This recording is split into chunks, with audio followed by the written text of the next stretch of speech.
Hello all, இன்றைக்கி rajma gravy தான் பண்ண போகிறோம். அதுக்கு first rajma over night soak பண்ணிட்டு அதை 4 விசில்ஸ் வச்சு எடுத்துக்கலாம்.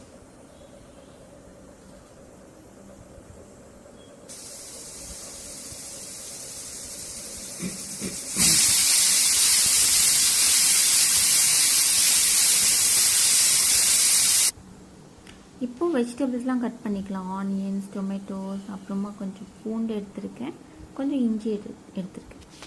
இது வந்து தாளிக்கிறதுக்கு பட்டையும் சோம்பும். ஸோ இது எல்லாத்தையுமே நம்ம மிக்சியில் போட்டு கிரைண்ட் பண்ணிக்கலாம்.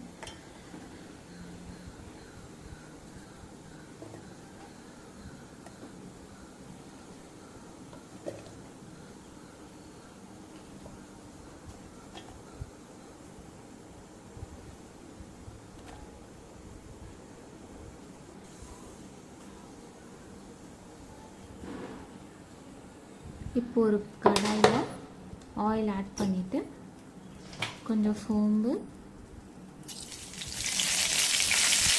நல்லா வெடிச்சதுக்கப்புறம் கொஞ்சம் கறி லீவ்ஸ் ஆட் பண்ணிக்கலாம்.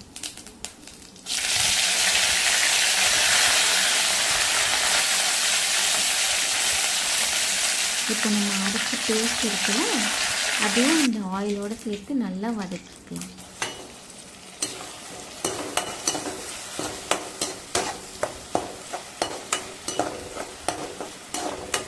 இது வந்து நம்ம பச்சையாக அரைச்சதுனால ஆயில் சேர்த்து நல்லா ஃப்ரை பண்ணலாம். அப்போ தான் இந்த ரா ஸ்மெல் வராமல் இருக்கும்.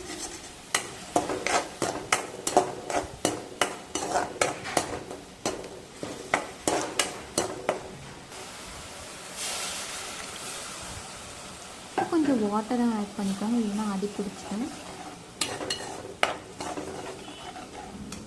ஸ்பைஸ் ஆட் பண்ணிக்கலாம். குழம்பு மிளகாத்தூள் வந்து நான் ஒரு 1 ஸ்பூன் ஆட் பண்ணிக்கலாம்.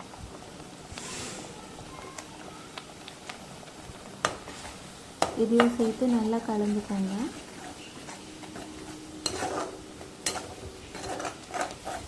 நம்மளோட ராஜ்மா நல்லா குக்காகி வந்துடுச்சு. நான் ஒரு 2 விசில்ஸ் வச்சுருக்கேன். இப்போது இதில் வந்து நான் அந்த கிரேவி எல்லாத்தையுமே மிக்ஸ் பண்ணி நல்லா கொதிக்க விட போகிறேன்.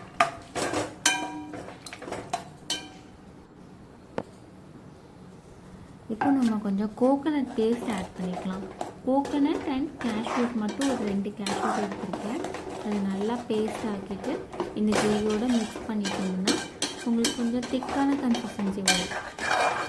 இது கொஞ்சமாக கொதிக்க விட்டால் போதும்.